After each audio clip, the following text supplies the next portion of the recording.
The notification comes through at 9:47 a.m. on a Saturday. William Butler is standing in his kitchen in Houston, coffee in hand, scrolling through Instagram the way everyone does when they're avoiding the actual start of their day. His engagement party is in 6 hours. His fiancée Shanice is upstairs getting ready. He's thinking about nothing in particular when he sees the post. Janelle Simmons, Alicia's best friend. 3 photos.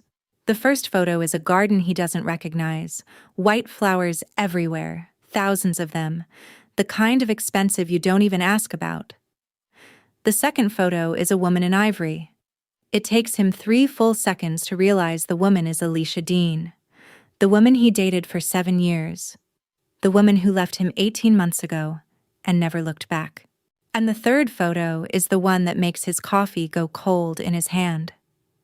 Alicia is looking at a man the way William always thought she looked at him. The man is Korean, older, composed in the specific way of people who have never had to perform confidence because they've always had it. His hand is on her waist. She's wearing gold earrings, the ones her mother gave her. The ones William made a comment about in year 3, something dismissive he can't even remember now, and she stopped wearing them around him after that, and he never asked why. The caption reads, "She said yes a year ago, and today, she said I do. At Alicia Dean, I would drive your car." William stares at the screen. He reads the caption 4 times. He zooms in on her face. She looks happy. Not the careful, managed happiness he remembers. Something bigger than that. Something that doesn't need him at all. He tries to call her. The number is disconnected. Shanice calls from upstairs. "Babe, what time are people coming?" He doesn't answer. He's still looking at the earrings. If you've ever been the person who realized too late what you had, stay with me. If you've ever been the person who left and never looked back, you're going to want to see how we got here. Subscribe right now because this story is going to show you exactly what happens when someone you took for granted stops caring whether you understand. Hit the notification bell. You won't want to miss a second of this. Now let me take you back. Not to the beginning, to the moment everything became inevitable. Year 7, March. Alicia is 29. She's finishing a 60-hour rotation at Texas Children's Hospital. She's been on her feet for 14 hours straight. She comes home early because a surgery got postponed and she just wants to sleep. The apartment on Westheimer is quiet in the wrong way. The kind of quiet that has weight. There's a wine glass on the counter. She doesn't drink red wine. William does. But not alone. She stands in the kitchen for 30 seconds, just looking at the glass. William comes out of the bedroom. He's pulling on a shirt. His face when he sees her is not guilt. It's calculation. She watches him do the math in real time, whether this is fixable, what it's going to cost, whether it's worth it. "You're home early," he says. "Yeah. I can explain." "I don't want you to explain." This stops him. In 7 years, she's never said that before. Every other time, she wanted the explanation. She needed the details so she could make sense of it, so she could find the place where things went wrong and fix it. "Alicia, just let me..." "No." Her voice is quiet. "I don't want to hear it. I don't want to know who she was or how long it's been, or whether you love her, or whether this was the first time, or the 15th time. I don't want the apology you've been rehearsing since I walked in. I'm done." "You don't mean that." "I do." "Alicia, come on. We've been together 7 years. You're going to throw that away over..." "Over what, William? Say it. Over what?" He doesn't say it. She goes into the bedroom. She pulls one bag out of the closet. He follows her. "What are you doing?" "Leaving." "Just like that?" "Yeah. Just like that. You can't just leave. We have a lease. We have..." "You can keep it all?" "The apartment. You're the lease. Whatever story you want to tell people. I don't care anymore." She's packing underwear, toothbrush, The scrubs she wears to work. She's moving fast because she knows if she slows down, she might stop. And if she stops, she might start thinking. And if she starts thinking, she might talk herself into staying because that's what she's done for 7 years and she's so tired of doing it. Alicia, stop. Stop for 1 second and look at me. She stops. She looks at him. Really looks at him. And what she sees is a man who is upset that he's losing something. Not a man who understands what he lost. I loved you, she says. I loved you so much. And you knew that. You knew I would stay. You knew I would forgive you. You counted on it. And I did. I stayed, and I forgave you, and I made myself smaller and quieter and easier so you wouldn't feel suffocated by how much I cared. But I'm done now. I'm done shrinking. I'm done forgiving. I'm done. She zips the bag. She walks out. He doesn't follow her to the door. The door clicks shut behind her. That click is the last sound William Butler will ever hear from Alicia Dean that's meant for him. Now let me show you how we got to that door. 7 years earlier, the parking lot of the HEB on Westheimer. Alicia is 22, carrying groceries she doesn't need help with. William Butler is 24, charming in the specific way of men who've learned early that charm is cheaper than effort. You look like you could use a hand, he says. I'm good, thanks. I'm William. Alicia. Can I call you sometime? Alicia? She looks at him. He's handsome. He's smiling. He seems harmless. She gives him her number. Year 1 is real. I need you to understand this. William is warm in year 1. He drives 40 minutes to bring her dinner during exam week. He remembers how she takes her coffee. He shows up to things she invites him to with the energy of someone who genuinely wants to be there. This version of William is not a performance. It's the ceiling of his capacity. In year 1, he's still trying to reach it. Year 2 is when things shift. They're at his apartment. She's studying for boards. He's watching TV. You're always in those books, he says. I have boards in 3 weeks. I know, I'm just saying. I barely see you anymore. William, we live together. Yeah, but you're always studying. It's like you care more about med school than you care about us. She looks up from her textbook. That's not fair. I'm not trying to be unfair. I just miss you. She adjusts. She carves out time that doesn't exist. She studies at the hospital between shifts because the apartment has become a place where her ambition makes him uncomfortable. Year 3, they're at dinner with his friends. Marcus is there. His cousin. The one who'll drive the car later. Marcus says something about Alicia becoming a big-shot doctor. William laughs. She's trying to save the whole world, this one. I keep telling her to relax. Everyone laughs. Alicia laughs too. But in the car later, she's quiet. You okay? William asks. Yeah, fine. She's not fine. She's thinking about the way he said it, and the way he made her ambition sound like a character flaw, the way everyone laughed. Year 4. She matches at Texas Children's Hospital. Pediatric cardiac unit.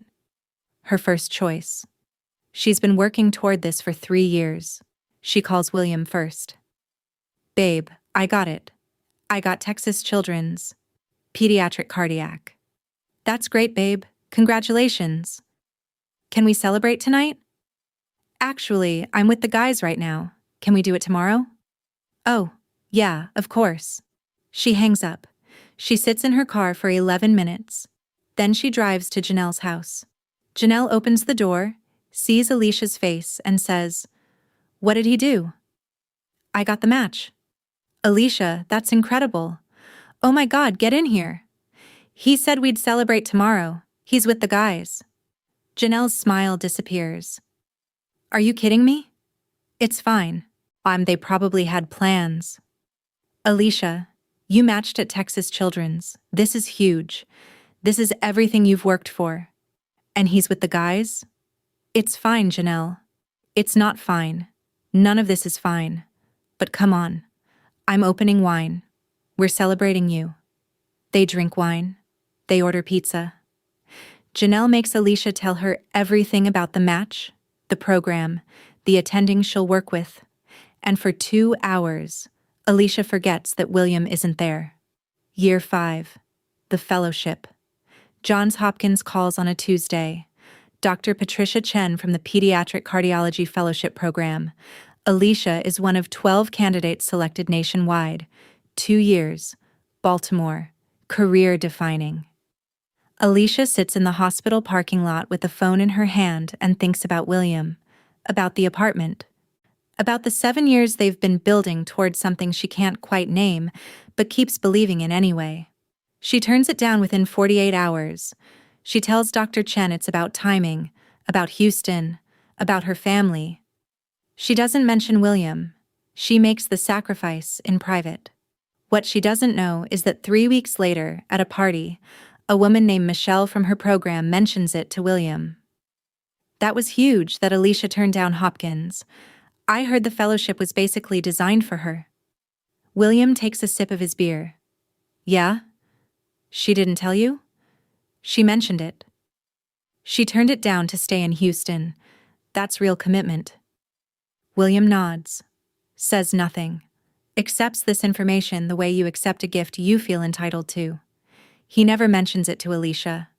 He just files it away as evidence that she won't leave. 4 months later, he starts sleeping with a woman named Rebecca from his gym.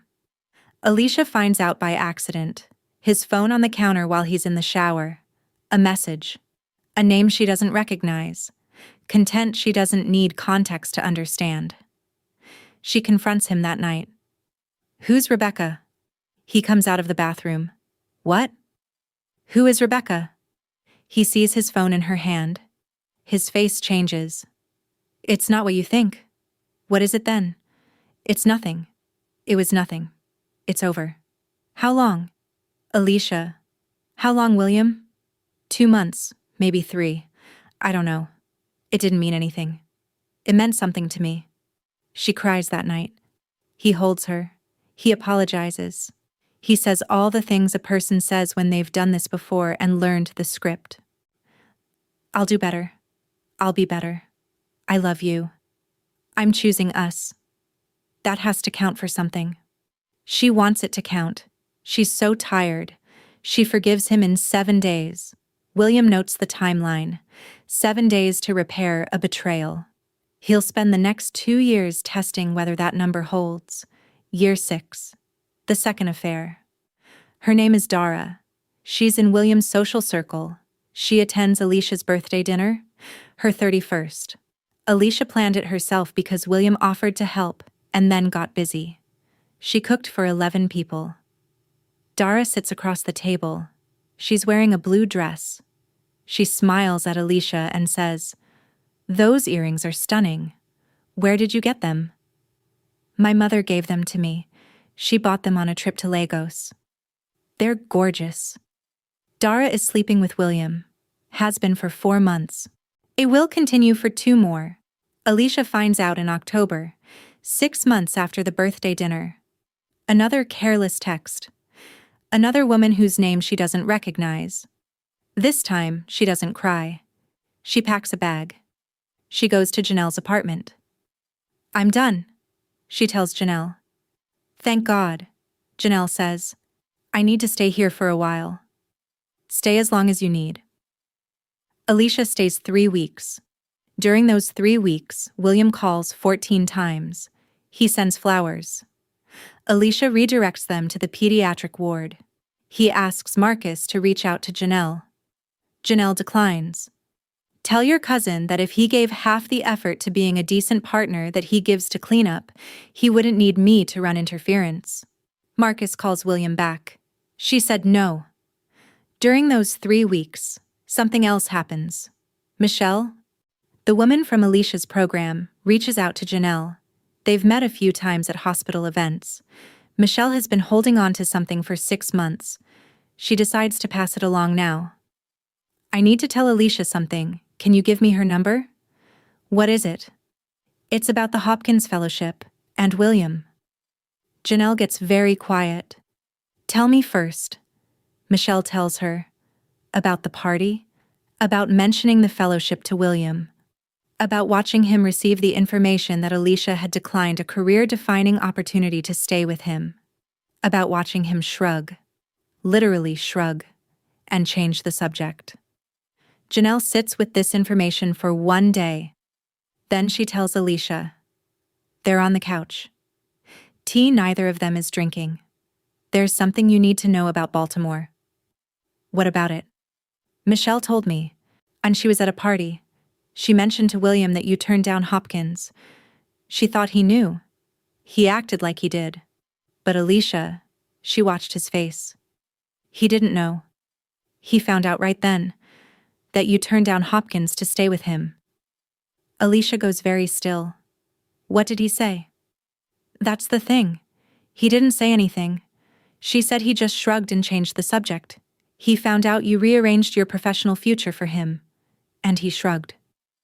Alicia sits with this for a long time, not crying, not angry, just sitting with the geometry of it. That she gave up Baltimore, that he found out and shrugged, that 4 months later he started the affair with Rebecca. I need to think, Alicia says. Think about what? Alicia, you're done. Ah, you said you were done. I know what I said. Then what are you thinking about? I don't know. Here's the truth. 7 years of identity doesn't dissolve with new information. Some part of Alicia needs more than what she's been told. She needs to arrive at the decision through herself. She needs the door to close from the inside, not from outside pressure. So she goes back. Janelle watches her pack the bag. Are you serious right now? I just need to be sure. Sure of what? You already know who he is. I need to know who I am. Alicia goes back to the apartment. William is there. He looks relieved. Like he knew she'd come back because she always comes back.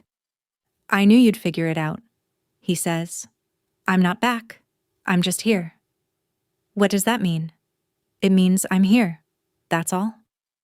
She stays for 4 months. But something in her is different. She's not rebuilding. She's watching. She's making sure. She's closing the door from the inside so that when it closes, it stays closed. Year 7. The 60-hour rotation. The early return. The wine glass on the counter. The calculation on his face. The bag she packs. The door that clicks. Now I need to tell you about Marcus. 6 days after Alicia leaves, Marcus shows up at Texas Children's. He finds her during a break. Can I talk to you? She looks at him. If you're here for William? I'm not. I'm here for me.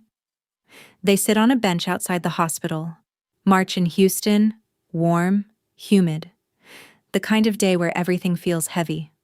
Marcus says, I drove the car. Alicia looks at him. The second affair. Dara. I drove him to her apartment 6 times. I knew what he was doing. I provided alibis when you called. I sat in the car once, for 45 minutes, waiting for him. I didn't cheat on you, but I made sure he could. Consistently. Without consequence. For 4 months. I told myself it was loyalty, that it wasn't my business, that you'd be fine. But what I was actually doing was deciding every single time that your pain was the expendable variable. I just need you to know I see that now. Alicia is quiet for a long time. Then she says, the people who watch and say nothing aren't on the sidelines. The sidelines are neutral. You are on his side. I know you know that now. That's enough. She stands up. She goes back inside. Marcus sits on the bench for 11 minutes before he leaves. Comment, I see it now, if this hit differently. Like this video if you're understanding why the people who drive the car are just as guilty. We're not even halfway through this story. Stay with me. 6 weeks after leaving William, Alicia doesn't want to be at the medical fundraiser. Janelle makes her come. You've been working 70-hour weeks for 6 weeks. You need to circulate. You need to be around humans who aren't dying or related to you. I'm fine. You're not fine. You're functional. There's a difference. Put on the gold dress. We're going. Alicia arrives at the hotel downtown in the gold dress she bought 8 months ago. She's exhausted. She's been carrying something heavy for a long time. She's recently set it down. Her arms are still braced for the weight. Park Nam-joon is standing near the window with a man in a dark suit. He's not performing for the room. He's reading it. He's been in Houston for 11 months overseeing the American expansion of his family's private equity holdings. He's 34, Korean, meticulous. He has the particular stillness of people who've never had to raise their voice to be heard. He's been to 9 events like this one. He hasn't had a conversation at any of them that he didn't want to end quickly.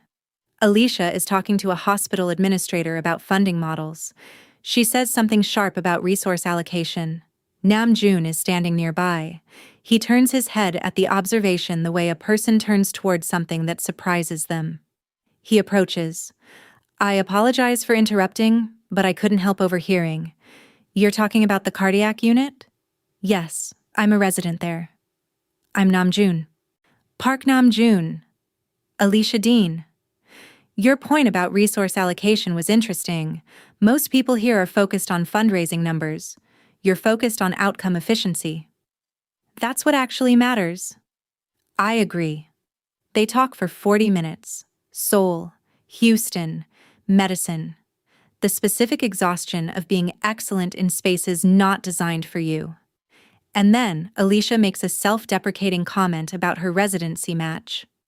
I got lucky with Texas Children's. Right place, right time. Nam-joon tilts his head slightly. Luck is what people call it when they don't want to acknowledge your competence. You didn't get lucky. You earned it. Alicia goes slightly still. She's not used to someone engaging with the achievement instead of the apology she wrapped around it.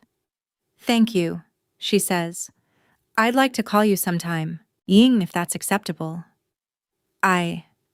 Yes, that's acceptable. He offers his card with both hands. Korean custom. She takes it the same way. She doesn't call him for 3 weeks. During those 3 weeks, a colleague at the hospital mentions him in passing. Park Nam-joon? His family has significant interests in Korea and the US, the kind that don't require advertising. Alicia stores this. It doesn't change anything, but it completes the picture. She calls him on a Wednesday. He answers on the second ring. This is Alicia Dean, from the gala. I remember. I'm glad you called. Are you free Friday? I'll make myself free. Friday dinner. A Korean restaurant in the Galleria area. He chose it because she mentioned Korean food during their conversation at the gala. The date is warm, slightly awkward in the right way. To 2 people being honest when honesty has become unfamiliar. They talk about her work, about his, about the specific loneliness of being exceptional in places that don't expect you to be. And then Alicia does the thing she's been trained to do for 7 years. She apologizes for talking too much. I'm sorry, I'm monopolizing the conversation. Don't apologize. I just realized I've been talking about myself for... Alicia. He says her name like it's something that deserves care. I asked you about your work because I wanted to hear about it. I was listening. I'm still listening. Keep going. She looks at him, really looks at him, and something in her chest that's been tight for 7 years loosens slightly. She keeps going. She talks about her patients for 11 minutes. She doesn't check his face once to see if he's bored. When she finishes, his first question is so specific and engaged that she has to think before answering. She drives home and thinks, I didn't spend a single moment of that evening managing him. Their third date. A car arrives that she didn't call. The driver is a man in his 50s. Formal. Efficient. He introduces himself as Director Choi. Mr. Park sent me to collect you. She gets in the car. Later, she asks Nam-joon about it. My family's business requires certain consistencies in how I move through the city. Director Choi manages that. What kind of business? Private equity, real estate, some other interests. Other interests? Nothing that would concern you, but yes, other interests. She doesn't press, but she notices. She files the information with the care of someone paying attention to the full picture. Week 6. Dinner at a restaurant where the manager greets him by name. The table in the corner is available despite the reservation list at the door. She watches how people behave around him. How he behaves around people. He's not performatively kind for her benefit. He's simply consistently decent. She tells Janelle about it. So he's got a whole operation. It seems like it. Does that scare you? Alicia thinks. No, it interests me. Janelle nods slowly. That's either very good or very interesting. I know. They both laugh. It's the first time Alicia has laughed about a man in 11 months. Month 2. Him learning she takes her coffee too sweet and never commenting, just ordering it that way. Her meeting Director Choi properly. Late night calls when he's in Seoul and she's finishing a shift. And the first time she falls asleep on the phone and wakes to find the call still connected. Him still there. Month 3. She tells him about William. Not everything. But enough. I was with someone for 7 years. It ended badly. How badly? The kind of badly where you realize you were the only person working on it. I'm sorry. I'm not. Not anymore. What changed? I did. He's quiet for a moment. Then he says, some people show us what we were willing to accept until we decide we're worth more. She thinks about that for a long time. Month 4. So Yeon Park arrives in Houston. So Yeon is intelligent, well-resourced, desperate in the specific way of someone watching a door close they've been keeping half open for 2 years. She and Namjoon dated for 4 years. Gyunit ended because she wanted a version of him that fit the life she'd designed. He couldn't be that version without ceasing to be himself. She's been waiting for the American chapter to end. Alicia's existence tells her it's not ending. So Yeon sends Alicia a message. Friendly, woman to woman. Hi Alicia, I hope this isn't strange. I'm a friend of Namjoon's from Seoul. I'm in Houston for work and I'd love to meet you. I care about him, and I think it's important that anyone in his life understands the complexities of his world. Coffee this week? The message is sophisticated, plausible, carefully deniable. Alicia reads it once. She doesn't respond. She calls Namjoon and reads it to him directly. He's quiet for 3 seconds. Then he says, her name is So Yeon Park. We dated for 4 years. It ended 2 years ago. She wanted me to be someone I'm not. I couldn't be that person. She's been waiting for me to come back to Seoul. I'm not going back. Not permanently. And not to her. Okay. That's it? Okay? You answered the question I asked. I don't need more than that. What do you need from me? She tells Janelle about this later. He asked what you need. Yes. William never once asked you that in 7 years, did he? Alicia is quiet. No. He never did. Month 5. William shows up at Texas Children's with flowers.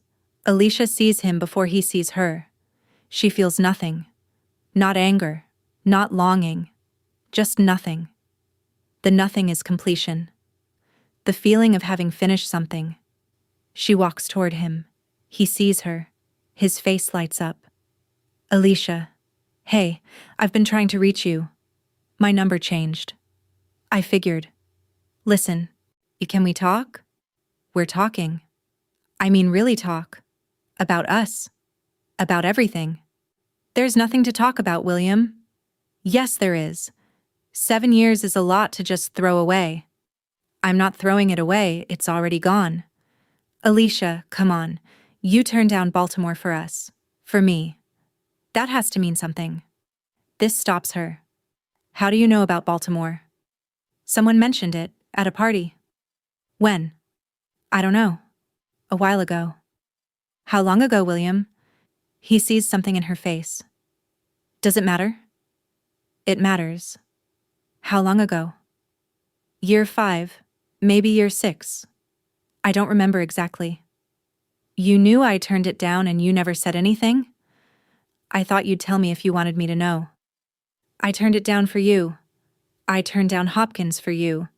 And you knew. And you said nothing. And 4 months later, you started sleeping with Rebecca.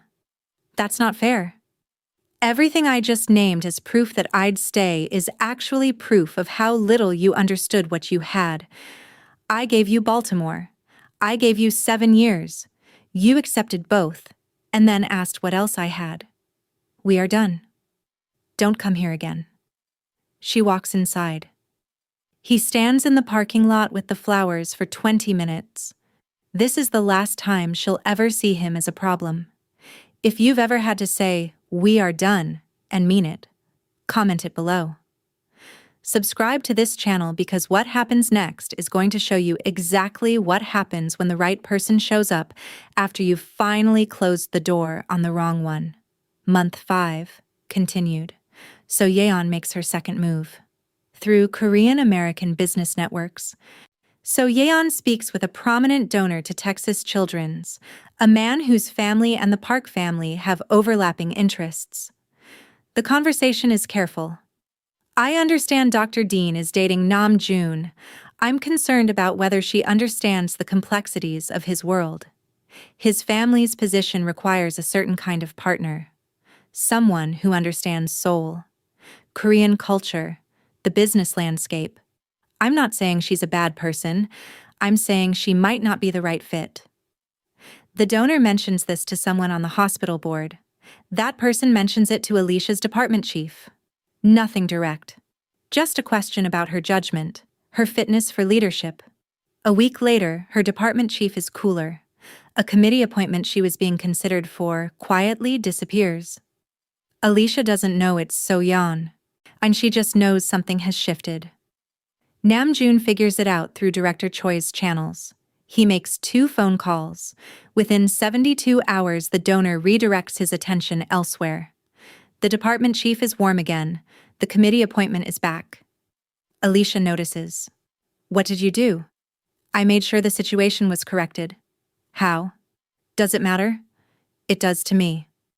He's quiet for a moment. My family has relationships. Sometimes those relationships can be leveraged to restore what was taken inappropriately. That's what I did. Nothing more. And if you wanted to take something instead of restore it, I wouldn't. But you could. I could. I don't. There's a difference. And that difference is the only thing that matters. She thinks about this. She decides she trusts the man who used power only to restore what was taken and never to take more. Month 7. Seoul. 8 days. Namjoon invites her. I want you to see where I'm from. Meet my family. See the city. Will you come? Yes. Day 3 in Seoul. A charity event. Namjoon attends out of family obligation. So Yeon is there. She's engineered this. She greets Namjoon warmly, touches his arm, laughs at something he says. A photographer she arranged captures it. The photograph is sent to Alicia the next morning through a mutual contact. Without context, it's ambiguous. Alicia looks at the photograph for a long time. She could default to the assumption of betrayal. 7 years with William trained her for that. It would be easy. Understandable. Wrong. She asks Namjoon about the event. There was a charity dinner last night. How was it? Obligatory, formal, the usual. She shows him the photograph. Someone sent me this. He looks at it. His face doesn't change. That's So Yeon. She was there. This moment was about 15 seconds. She said hello. I responded politely. Then I moved on. Someone photographed it. Probably her arrangement. Why would she do that? Because she's trying to create doubt where none exists. I'm sorry you're being put through this because of something that ended 2 years ago. What do you need from me? I need you to keep being honest. I can do that. This was the moment. Not the wedding. This was the moment Alicia Dean decided. She'd been trained by 7 years of broken trust to assume the worst. She could have done that here. But she looked at everything she'd observed about this man, and she chose to lead with trust, rather than with her old wound. That choice was the most important thing she did in this entire story. Day 5. Ha-eun, Namjoon's younger sister, meets Alicia for coffee. I'm so happy to finally meet you. Appa talks about you constantly. He does? Not like in an obsessive way, just like you're a fact. Like you're already part of his life and he's just waiting for the logistics to catch up. Alicia laughs. That's very methodical of him. He told Hermione about you before your second date. Your grandmother? Yeah. He never tells Hermione about anyone unless he's serious. She's been asking to meet you for 3 months. Day 6. In Sedong. A small restaurant with no signage. Hermione is 72. She's sitting at a corner table like she's been waiting. She greets Alicia by holding her hands. She says something in Korean. Namjoon translates. She says you have patient eyes. That patient eyes belong to someone who's been waiting for the right thing without knowing they were waiting. They eat. The food is extraordinary. Simple. Namjoon is different here. Softer. Less managed. Alicia watches him be a grandson and learns things about him that 3 months of dating couldn't teach her. The evening ends. The cook brings out dessert that wasn't ordered. Namjoon reaches into his jacket. The ring was chosen with his mother. Hermione already knows what's in the jacket. He doesn't make a speech.